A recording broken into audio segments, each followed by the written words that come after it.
কোন নারী যদি স্বামীর মৃত্যুর পর বা ডিভোর্স হওয়ার পর যদি সন্তানদের দিকে তাকিয়ে আর বিয়ে না করেন, তবে কি তিনি গুনাহগার হবেন?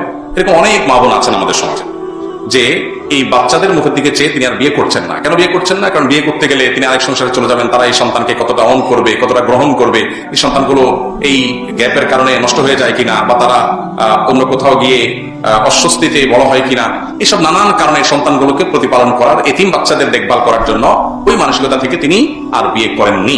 এই কাজটা কি অ্যাপ্রিসিয়েট যোগ্য নাকি এটা ত্রুটি? এটার উত্তর হলো যে কোন নারী যদি স্বামীর মৃত্যুর পর বা ডিভোর্স হওয়ার পর তিনি অন্যত্র বিয়ে না বসলে বা অন্য কারোর সাথে বিয়ে না হলে তার নিজের প্রতি নিজের আশঙ্কা হয় যে তার চরিত্র নষ্ট হতে পারে, তিনি গুনাহে লিপ্ত হয়ে যেতে পারে, নিজেকে কন্ট্রোল করতে পারবেন না, এরকম যদি হয় তাহলে তার জন্য বিয়ে করা অপরিহার্য, যদি বিয়ে করার সুযোগ থাকে। আর যদি এরকম কোন পরিস্থিতি নাই, বরং তার নিজের নিজের কনফিডেন্ট আছে যে ইনশাল্লাহ তিনি নিজেকে নিয়ন্ত্রণ করতে পারবেন এবং তার দ্বারা কোনো গুনাহ হয়ে যাওয়ার আশঙ্কা নেই, এরকম সেলফ কনফিডেন্ট যদি থাকে, আত্মবিশ্বাস যদি থাকে, তাহলে তিনি বাচ্চাদের মুখের দিকে চেয়ে, এখানে বাচ্চাদের প্রতি মমতার চাইতে ওই যে এতিম বাচ্চাদের লালন পালন, এদের বাবা চলে গেছে, এতিম হয়ে গেছে, এখন বাবার জায়গা থেকে তাদের দেখভাল করবেন তিনি, এই নিয়তটা তিনি যদি করেন, এখানে নিয়তের মধ্যে একটা ছোট ফরাক আছে। একটা হলো যে আমার সন্তানের প্রতি আমার একটা মায়া হচ্ছে, এটার জন্য আমি অবশ্যই সওয়াব পাবো, যে কোনো প্রাণীর প্রতি মায়া করলে মানুষ সওয়াব পায়। কিন্তু হাদিসের ভাষ্যের দিকে তাকালে আমরা দেখি এখানে যদি ইন্টেনশনটা থাকে ইয়েতিমের লালন পালন, যেটার বাবা নাই, এতিম হয়ে গেছে, সো এতিমের লালন পালনকারী নবীজির সাথে জান্নাতে থাকবে, সেসব কারণে আমি এতিমদের লালন পালনটাকে প্রায়োরিটি দিলাম, বিয়ে যেহেতু না করলেও আমার চলে, সো আমি সেদিকে আর গেলাম না।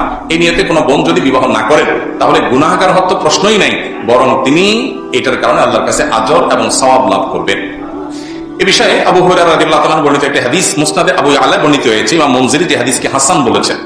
হাদিসটি হলো নবী সাল্লাল্লাহু আলাইহি ওয়াসাল্লাম বলেছেন যে আনা আউয়ালু মান ইফতাহু লাহু বাবুল জান্নাহ, জান্নাতের দুয়ার যার জন্য প্রথম খোলা হবে, ওপেন করা হবে, সেই ব্যক্তি হলেন নবী সাল্লাল্লাহু আলাইহি ওয়াসাল্লাম। তার জন্য, তার সৌজন্যে, তাকে প্রবেশ করার জন্যই ফেরেশতারা প্রথম জান্নাতের দুয়ার ওপেন করবেন, মানে উদ্বোধন করবেন তিনি।